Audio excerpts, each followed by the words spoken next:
ભરૂચ તાલુકાના જનોર ગામના સરપંચ અને ઉપસરપંચને ટીડીઓના રિપોર્ટ છતાં ગેરરીતિના કેસમાં હોદ્દા ઉપરથી દૂર નહીં કરવામાં આવતા કલેક્ટરને આવેદનપત્ર પાઠવવામાં આવ્યું હતું।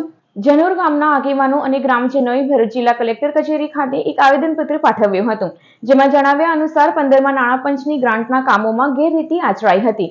સરપંચ અને ઉપસરપંચે ભ્રષ્ટાચાર આચર્યો હોવાની રાવ સાથે દિનેશ માછીએ ટીડીઓને અરજી કરી હતી, જેમાં તપાસમાં ગેરરીતિ માલુમ થઈ હોવાનું બહાર આવ્યું હતું। તેમ છતાં ડીડીઓ દ્વારા મહિલા સરપંચ અને ઉપસરપંચને હોદ્દા પરથી દૂર કરાયા નહીં હોવાનો આક્ષેપ કરાયા છે।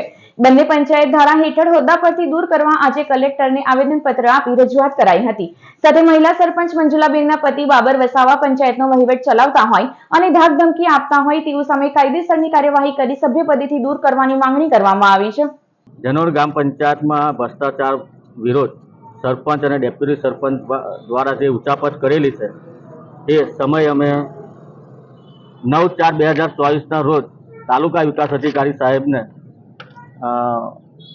અમે અરજ કરેલી અને એમને જનોર ગ્રામ પંચાયત પર આવી અને જનોર ગામમાં આ સ્થળે ઉચાપત થયેલી એની સાબિત થયેલ છે।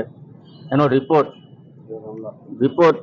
4/9/2007 કલેક્ટર સાહેબે 4/7/2024ના રોજ કલેક્ટર સાહેબે જિલ્લા વિકાસ અધિકારી સાહેબ ડીડીઓ સાહેબને આપેલ છે।